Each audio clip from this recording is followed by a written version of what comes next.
Wars Andor, 3-episode premiere, streaming September 21st.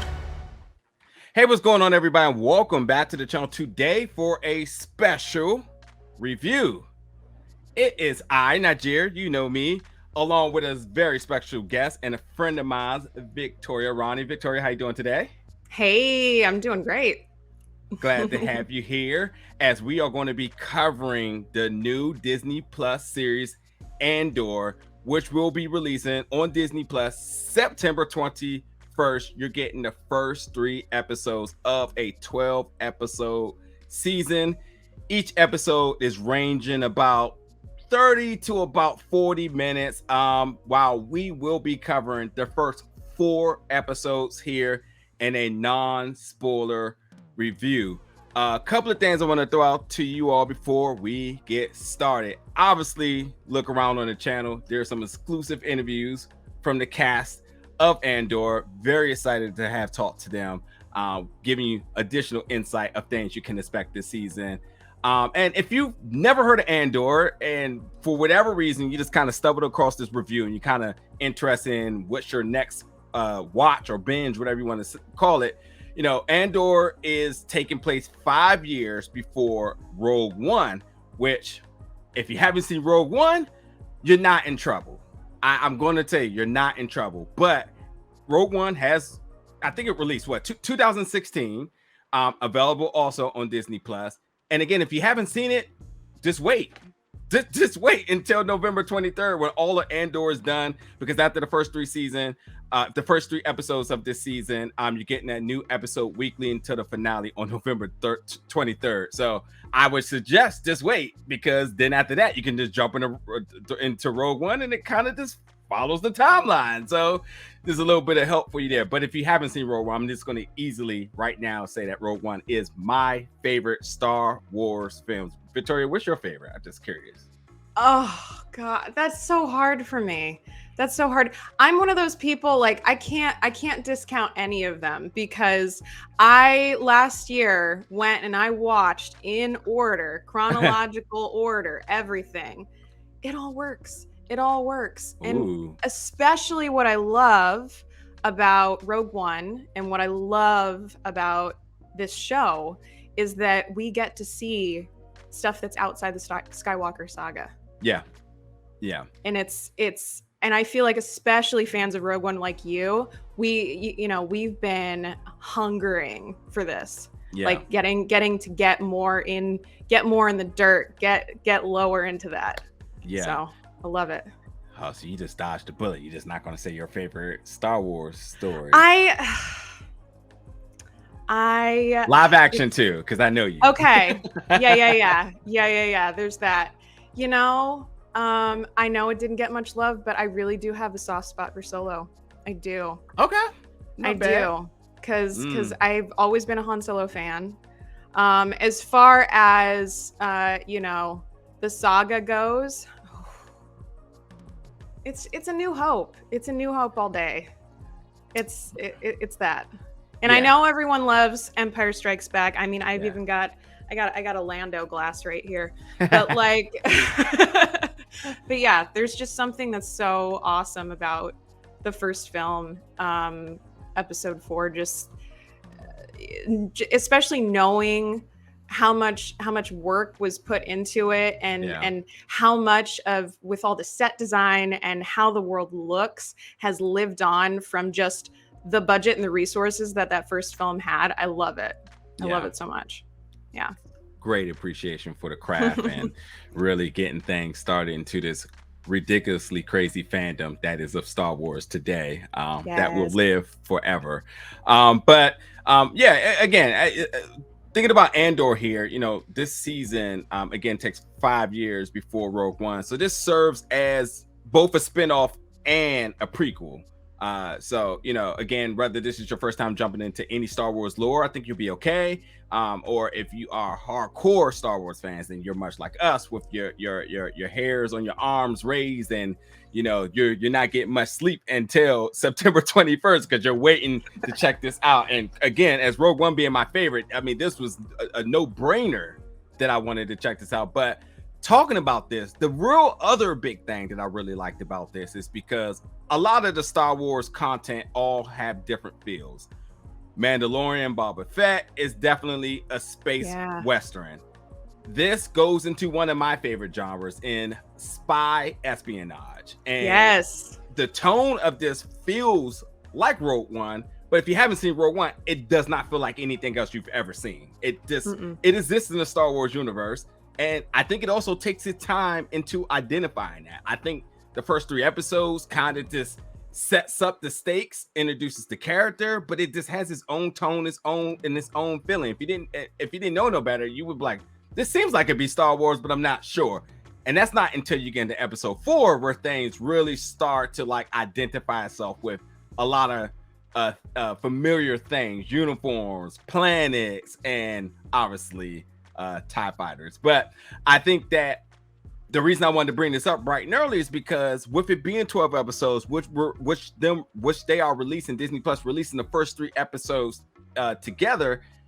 Victoria, tell me if you think I might be reaching here, but I think they may be releasing these episodes in terms of mini arcs. The first 3 episodes completely feel like a package of an arc, because when you get to episode 4 definitely turns the page and you're on to different things. The stakes are there, new characters are being introduced.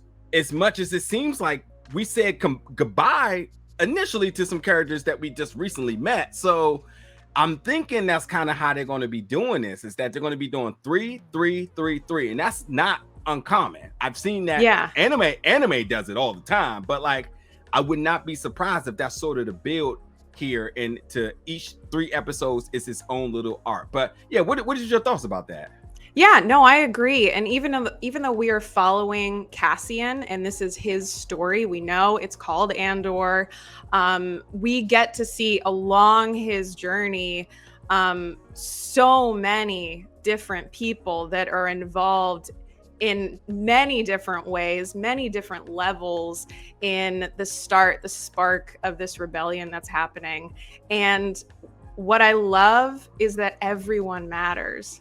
Everyone matters in this story, and you get to see the impacts of what happens from things that are happening to people and decisions that people are making.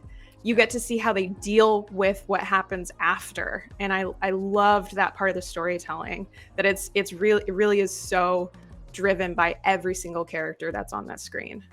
Completely agree. We all know Cassian's fate. We all know he becomes this big rebel hero that completely changes the scope of everything. Like, again, the importance of Rogue One, which Rogue One was important because you needed to know how they not only retrieve but receive the Death Star plans. And so we know how his story ends, and going back seeing sort of how he became this hero is what I liked about the first few episodes here, building that emotional connection with this character, going back into his childhood, which is filled with tragedy, a lot of self-discovery, and sort of kind of carved out this path to eventually become the person we know him to be. I agree, again, much like Rogue One, where these characters where you can almost assume that they'll never appear again, but we know that every single character mattered in these efforts. And it's sort of following the same recipe again here, where it's just like these characters that we see, no matter if you see them for 10 minutes, they make a huge impact in terms of, if it's not part of the build of the rebellion, it's part of the build into who we know Cassian to be. These people affect his decision making, his sort of just starting to build his because I want to be very nice to him, but I feel like I should just say this, but like, he wasn't always the smartest person. So you kind of see people influence him into making better decisions, more wising him up to the bigger scope of things. We all got to start somewhere. Yeah. Yes. Exactly. It goes from trying to make a few dollars to basically saying, hey, you could be doing a lot more with your life. and that's kind of how things kind of projected for him. But like, we learned a lot about his home planet from there to where he's at now, which we'll fill this in a little bit. And I would say too, in Rogue One, we're just kind of thrust into Cassian, who he is as a person, how he's treating Jyn Erso. And it's really cool to get to see throughout the course of the episodes that we've seen so far. You totally see why he is how he is, and why he operates the way he operates. And you get to see what has happened to him to lead him to make those decisions and be who he is. And it's So let me throw a couple of questions to you. So far, 4 episodes, and who's been one of your favorite characters? Ooh, this is a good one. There's so many. I really love Bix. Bix is pretty great. Tell us a little bit who Bix is and why. Bix is, I would say, and I don't even know how do I say this without Bix is someone who is a friend to Cassian, who helps him out, maybe at this point a little bit begrudgingly, and also what I love about her is that you see this pull that's happening between her wanting to help him and really just wanting to live her life. It's a dangerous world by the small decisions you make. And that's a theme that we see a lot when we go outside of Jedi, Sith, dark, light. The people who are just trying to live their lives and just survive, but then also, try and make life a little bit better for themselves.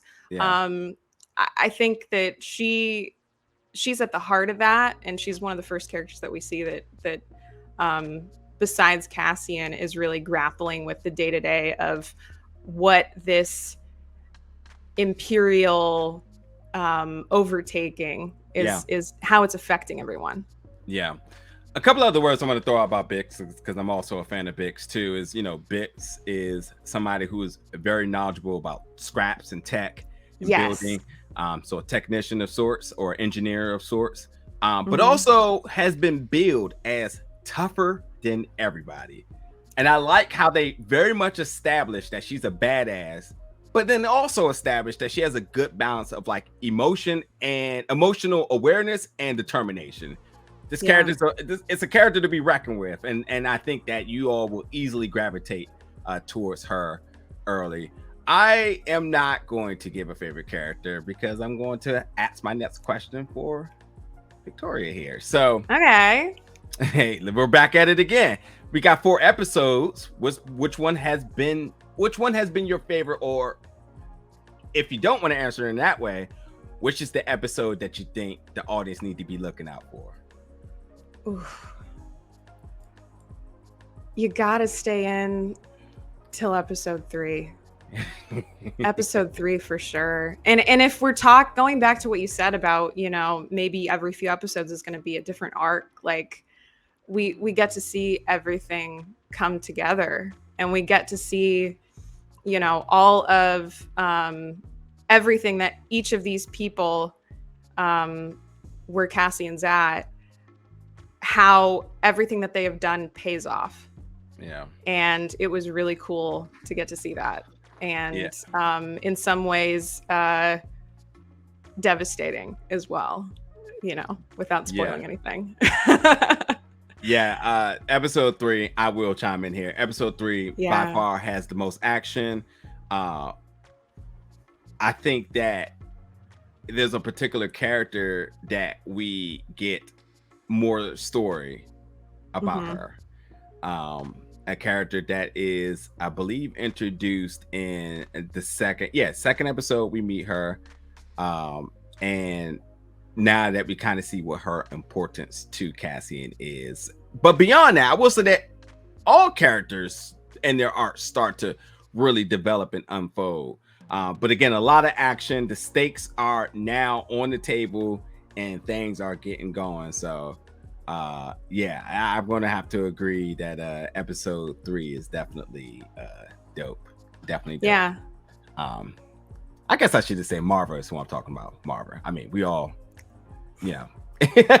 We all know the cast. Everybody's been dissecting who's part of the show. A lot of things are on IMDb, but she's introduced in episode 2. But I think by episode 3, you really get to see, her relevance to the story and to Cassian, which is important. Now, my next question for you is, again, seeing 4 episodes, what are you most excited for going forward? Potentially seeing more Mon Mothma. Yeah, I need more Mon Mothma. She's awesome. Yeah. We're getting a taste, and I want to see more. She's this character that's been around for so long, and getting to see, besides just shouting out orders, how she's really contributing to all this. And getting to see where she's at in this world. Because, I think seeing where she starts out before she, is in the trenches in the rebellion with Princess Leia, like it's awesome. And I'm really excited to see where it goes. Yeah. I also agree with you here. And I think when you think about characters like Cassian and Mon, you think like, well, again, we know, where they eventually end, but seeing how they got there. And like, I love the fact of being able to go backwards on these stories. And not because we need an origin story, but because there is a lot of psychology and sort of ideology behind these characters that I feel like as fans, we want to know. We want to know, how do they become these characters that we've loved for over the years, and I think that, they're doing good storytelling here. And I'm so excited, which Mom makes her appearance in episode 4. So again, looking forward to things. And I will say this, in non-spoiler way, but episode 4 is truly when, again, things start to really turn the page, and it seems like a new arc is starting to begin. We're seeing a planet that we're very familiar with, shall I say, familiar uniforms and familiar spaceships. So, the Star Wars-ness of it starts to appear, and that's exciting. And I think when you start seeing familiar faces and sort of, calls towards the lore, that's when fans start to get giggly, because you like, oh, I know some of this stuff, and it's not to say that there's not little tidbits and Easter eggs within the first 3 episodes that you may be familiar with, but a lot of the first 3 episodes is like a new introduction to different planets, different characters, and so on. So there's always different, depending on how you like to consume your content, there's always different reasons to be excited. And I think that, this serves for everybody, whether you're a casual fan, whether you're a hardcore fan, or whether you're just a newbie stepping into this for the first time. I think the 4 of these episodes definitely going to have something for everybody. Now, I want to ask you another question, but I would just want to say, it may sound biased or whatever, because I know there may be people that think like this is a little bit slow, but I'm telling you that they're telling good story here. And yes. I love this. I love The Mandalorian, and I know I'm going to love Ahsoka, but man, I'm feeling this right now in the sense that like, it feels like its own. It stands on its own 2 feet in terms of its identity, in terms of the Disney Plus series, because with more and more Star Wars coming, we don't want another Mandalorian, because we already got Boba Fett. Exactly. And then we already know Ahsoka is going to be a good mixture of a lot of what we've seen in the Star Wars saga, along with what we've seen in The Mandalorian. And that's fine, because Ahsoka's probably one of the most popular characters of all time, that we're just going to just let that show, and come on now, Rosario Dawson, we're going to let that show do whatever it want to do, and we're not going to complain. We're going to shut up and consume it. But for this, you're just like, what is this different from anything else? And it, again, spy espionage, not space western. So the pace is different. Exactly. And me too. And the pace is definitely slower, but I think it's a great, it really is a great mixture between how stories in Rogue One were told and now how we get to sit and spend more time with everyone, like we've gotten to in The Mandalorian and like we got to in Boba Fett. and in Obi-Wan, but it's all in a very different way, and you're getting to really get inside people's heads more. I think also in a way that you wouldn't have been able to with Jin, because he's got the helmet on all the time. There's so much emotion that comes through with him and Grogu with that, but it's great to and I think we saw this in the trailer, just really getting to sit with every single person that comes up on that screen. Yeah. And that's my favorite part of it. I am one of those people who has the very unpopular opinion that I loved the show Lost through and through, because I watched it for the characters and I watched it for the journey that they were on. And I would like to think that there are going to be a lot of people who are Rogue One fans who are going to be happy with this for that same reason. Yeah. Unpopular opinion about Lost? I thought a lot of people, I've never seen Lost, but I thought a lot of people love Lost. People have given me such crap for being a Lost fan in my life. Were you a fan? I've never seen it, but I know that there's tons of people that have seen it and like it. And I see like a lot of folks very passionate about it, especially in like community spaces, cons and whatnot. I did not know that was an unpopular opinion. I think there are two camps. It's the same, I feel, with Star Wars fans sometimes too, is there are folks who are watching it who love the sci-fi, who love all of the the actual war, the actual like starfighter battles, all of that stuff. And then there are people who are more into, no, I love the Jedi and I love this, philosophy part of it. And then there's people like me who are in the middle that want to see shows like Andor. Right, because I think you bring up a good point, because again, with it being a spy espionage, that means that there is a political aspect to this. All of Star Wars is political, by the way. I know if you love lightsabers and all that, it's Siths and Jedi, I get it. Totally. But all of it's blanketed by politics. But this show, more than anything, is just dripping with intrigue. And if anyone's a fan of that, you're going to eat all of this up. It's delicious. Yeah. I know you mentioned that was your favorite part, but I will challenge you on that, because you did mention that you really, really loved the score. Yes. Yes. Yeah. It's so surprising, and it really is so different, and it gave me the same feels that hearing the Mandalorian theme did the first time, where it's like, this fits, but also it's so new, but it still fits in this world. There is there's this like a little bit rock and rollness to it. But then this earthiness to it. I don't know how to categorize it, but we'll call it really been enjoying it. Listen, no disrespect to Nicholas Britell, who done the music for this, but we'll call it experimental, because it is, I feel like, hitting a couple of different genres. But regardless of what it is, like, it's complimenting the show in a way that I was not expecting. And I think, again, because when you talk about the show feeling like every 3 episodes feels like a new chapter, then maybe that's why you have to change it up a little bit, switch it a little bit, because the stakes of the story is different, and so one melody doesn't fit every situation in tone. So, but yeah, Nicholas is killing it with the scores so far. As a person who truly loves the craft of composing, that's one of the things that I cannot believe you beat me to. I cannot believe you mentioned it before I did. You was like, man, the score is awesome. I'm just like, yeah, it is. Drums. This is cool. Yeah, for real.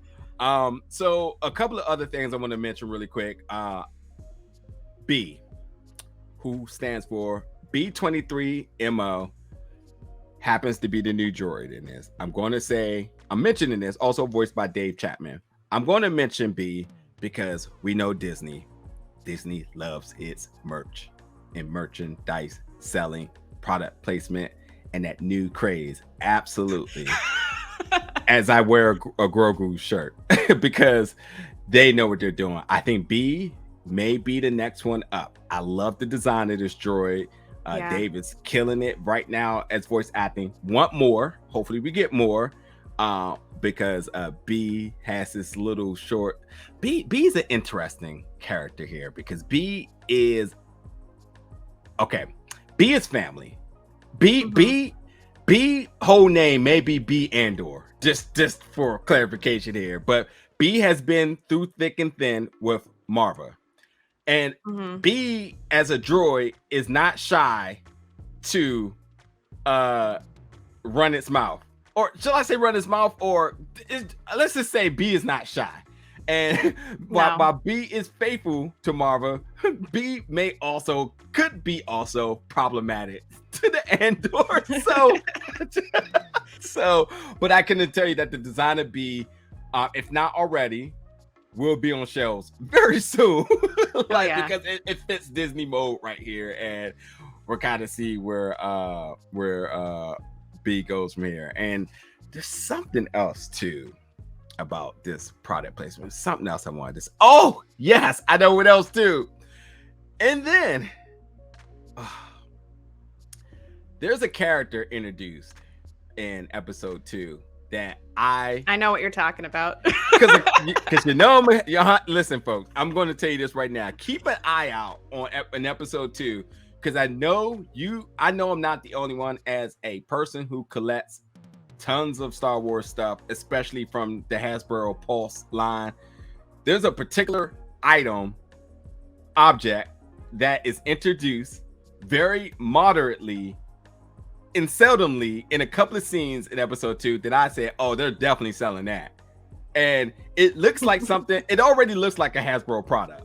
But I'm telling you folks that it will be on shelves late 2023 because they're very slow on particular objects. Not even going to give you a hint. I just want to know if you all are going to spot what I spot that is introduced when a new character is introduced. And the first thing I thought was like, what the? Hold on. It's like, hold on. I know that's not what I think it is, and it's not what you think it is, but it certainly tells you that, oh yeah, they're going to be selling that soon. So we're gonna see this in Black Spire Outpost very soon. If it's not there already. Yes. Thank you. That is the ultimate hint there. All right, now last couple of things I just want to kind of throw to you too is we mentioned some characters here. Take a moment to speak about another character that you was fond of and tell us a little bit about that character. Ooh, this is a good one. We got bits already out the way. We know Mom, we know Marva. There's still a couple of there that I don't know. Should I lean? I'm not gonna lean you nowhere. I'm gonna. Yeah. There's still a couple of there. There's a villain. Mm-hmm. That you could speak about. I mean, there's the deputy inspector. Yeah. Let's talk about Karn. him. Yeah. Yes. Deputy Inspector Karn, played by Kyle Soller. Tell us about this guy. Yeah, he is he's young. We can tell he's trying to make a name for himself. And there's a detail in how he's introduced, which is just so great and so fun. That tells you a lot about his personality. And it's I have a soft spot, having been a person who in a past life has had that corporate job that I kind of felt like I sold my soul to for a while, even if it was fun. And I feel for this guy. I feel for him. Mm-hmm. Mm-hmm. But yeah, he is just there, and it's cool to get to see a different part of the world that isn't the rebellion, isn't the Empire. It's a different level. It's a different level of not just another a person who's like another Han Solo. It's like we're getting to see a kind of a corporate side of Star Wars, and it's fascinating to me. Yeah, employed by Premor, which also is a little bit of detail that's already out there, but he, he's definitely hungry for authority. He's one of those people that, you give him a little, they'll take a lot. He has to be contained, because the moment he takes an inch, he goes a mile. That's kind of the saying I wanted to go here. But yeah, he is trying to figure out, well, there's been a crime / murder of 2 of his employees, and he's going to get to the bottom of it. Although he is told frequently and numerously to drop it. But of course, he goes above and beyond. A little bit of reassurance from one of his buddies, and he's just like, listen, this is what I'm going to do, no matter who or what tells me otherwise. And that could be a little bit problematic here. So I think Kyle right now, also a soft spot, because I've been such a fan of his for a very long time, and National Treasure is one of my favorite movies. And although he is coming off as this very questionable character, I'm like, oh, wow, I think he's a good guy. I mean, he's Kyle right there. But no, he's killing his performance, and I say that it's part of the build of why I like a spy espionage, because you actually never know who to really trust. No, you never know. It's always a twist. There's always a character that appears to be one way that ends up becoming something else. And that's sort of what I'm getting with this character. Is it's like, I think we're introduced one way, but I think we may be at some point changing our opinion about him, and that's interesting. And I think it's that way with almost every single character on this show that we've seen so far. Is you don't know which way that they're going to go. They're just people. They are just people who are dealing with whatever mess that they've been handed or made for themselves, and it's just so fun to get to see everyone dealing with that. Yep. Anything else you want to add before we kind of wrap up this review of these first 4 episodes? Anything else you feel like that needs to be told to the fans in order to either just be prepared for this thing? We talked a lot about the things we liked. Was there anything that you did not like, or anything that you want to see potentially change, or anything you could be like very much expecting that you hope they kind of touch on? Yeah, you're not gonna like my answer, because I don't have an answer, because my philosophy on this is that I don't like to say too much before I've seen the entire series. Fair. So fair. I will say that, but I will say that I want to see more of. I would like to see more of Cassian as a kid. I want to see more of that, and I don't know if we're gonna get it or not. Yeah. But I want to see more of that part of his story. Yeah, how did we forget about Cassian and his roots? Where the beginning of Cassian's journey is him looking for his sister. That's what he's motivated for. And we see why he's in the situation looking for her right now. Because we go back to his home planet of Kenari, and the sort of tragedy and accident on Kenari, which also molded a lot of who he is today. But also there is, a situation of sorts in terms of why he's not connected with his sister anymore. We don't know, and that's part of his journey. That's part of the story that we're going on in this series, this season. And as they sort of have storytelling going on both timelines here, they're both equally intriguing. Because with him as a kid, we see, not only his planet and his peers, but we also see sort of how he sort of gets saved, evacuated of sorts, and who's responsible for that, and all sorts of different other things. So there's a lot of things that to be excited for on both timelines. Again, the current timeline of the story is him as an adult, and everything to him becoming the rebel hero that he becomes. But before he even can become that, we have to see like what motivates him to even want to be involved and equip these skills that people see valuable and obviously necessary for the things that got planned. So there's a lot of that kind of going on. So I agree. I do want more of that. I don't have anything to add because I'm just going to say, folks, you need to check this out.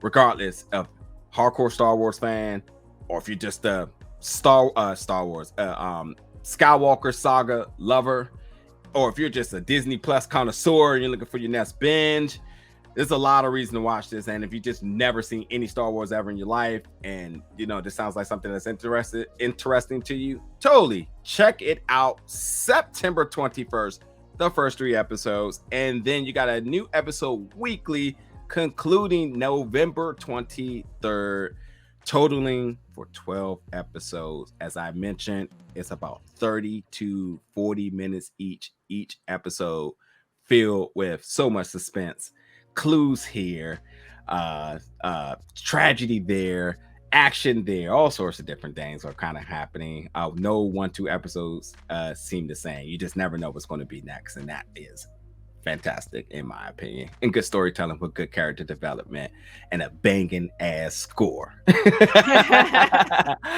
Victoria, anything else you want to add here? Oh wow, just and I realized we didn't even talk about Stellan Skarsgård character. Oh, please, quickly. Yeah, he's surprising. I mean, I'll put it that way. We don't really know who he is yet. Game changer. That's exactly. For sure. Yeah. If mystery was a person, you just nothing. Yeah. It's no telling where we go with that character. But go ahead. Absolutely. Go ahead. The last thing I'll say is it's wild to think that this is a story that is happening before a story that was made for us over 40 years ago.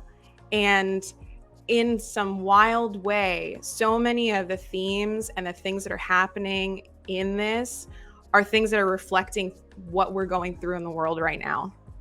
And it's wild. Like, if you think about just the timeline of that, like it messes with you. And it's so cool that, and also, very reflective of the hero's journey and where we're at with storytelling right now, is that we're coming back around. And I don't know where I was going with that, but I was just thinking about that earlier. Yeah. And it's really cool. Yeah. But yeah, well, scope is huge. Can't wait for more. Well, thank you for joining me in this review of the first 4 episodes of Andor. Folks, jump in the comments. Totally give Victoria a follow on social media. You can find that in the description below. Find out more of what she's into. I gotta say, besides her being a huge Star Wars fan, she's super talented, super involved, tons of projects, and you will. I'm very sure you're going to fall in love with her content and all different projects that she is involved with. She's super talented and such a sweet person. It's a pleasure to have you here. Thank you, friend.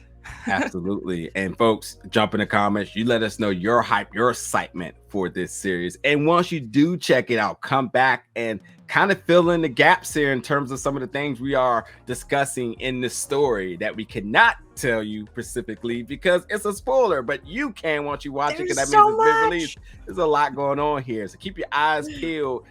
Because with all the spy espionage things kind of happening, there's some Easter eggs in there too. Of course, it's Star Wars. Yeah. Of course, it's going to be things. Well, I know what that is. And Victoria was sharp. She was finding them all. And I was like, see, that's why she's the coolest. So, but yeah, jump in the comments, folks. Let us know your thoughts and stick around for many more reviews here at Big Old Bill Media very, very soon. Thank you for watching, folks. Cheers.